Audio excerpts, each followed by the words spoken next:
हे students, जैसे कि हम सभी जानते हैं कि जब भी कोई एक लाइन दूसरी लाइन को किसी एक पर्टिकुलर पॉइंट पर इंटरसेक्ट करती है तो उसे हम इंटरसेक्टिंग लाइंस कहते हैं।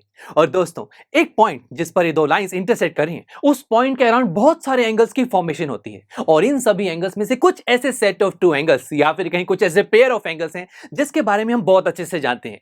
जैसे कि अगर मैं यहाँ पर एंगल 1 और एंगल 2 की बात करूं, दोनों एंगल्स में एक आर्म और वर्टेक्स कॉमन है और इन दोनों एंगल्स की जो दो नॉन कॉमन आर्म्स हैं वो डिफरेंट साइड पर है और ऐसे एंगल को हम स्पेशल नाम देते हैं, दैट इज एडजेसेंट एंगल। इसी तरीके से यहां पर दो लाइंस एक दूसरे को इंटरसेक्ट कर रही हैं। तो दोस्तों, ये जो 1 और 3 ये दोनों एंगल्स अपोजिट साइड पर हैं, इसे भी हम एक स्पेशल नाम देते हैं, that are vertically opposite angle. Similarly यहां पर एंगल 2 और एंगल 4 भी वर्टिकली अपोजिट एंगल्स होंगे।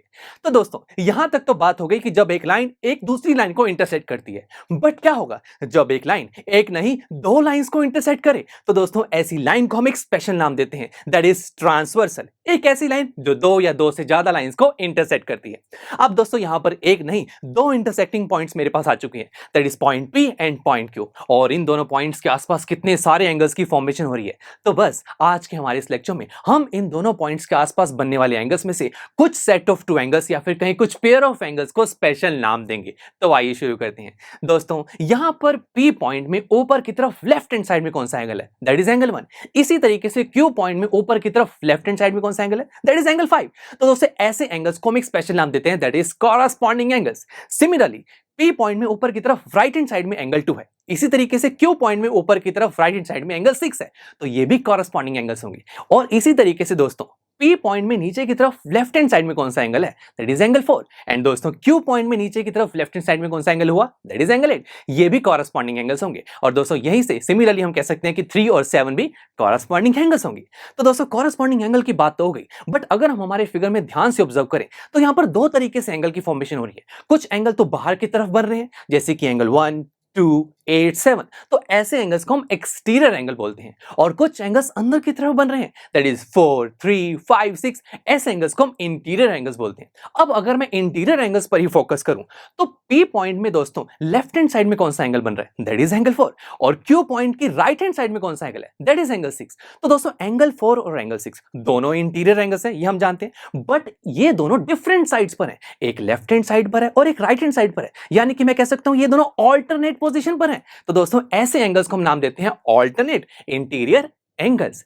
इसी तरीके से दोस्तों, P पॉइंट की राइट हैंड साइड में कौन सा एंगल है? That is angle 3। और Q पॉइंट की लेफ्ट हैंड साइड में कौन सा एंगल हुआ? That is angle 5। ये दोनों इंटीरियर एंगल्स हैं, बट डिफरेंट साइड्स पर हैं। तो ऐसे एंगल्स को हम बोलेंगे ऑल्टरनेट इंटीरियर एंगल्स। तो दोस्तों, अब अगर मैं यहां पर डिफरेंट साइड्स पर एंगल को कंसीडर ना करते हुए सेम साइड के एंगल कंसीडर कर लूं, जैसे कि P पॉइंट की लेफ्ट हैंड साइड में कौन सा एंगल है? एंगल 4। Q पॉइंट की भी लेफ्ट हैंड साइड पर कौन सा है? एंगल 5।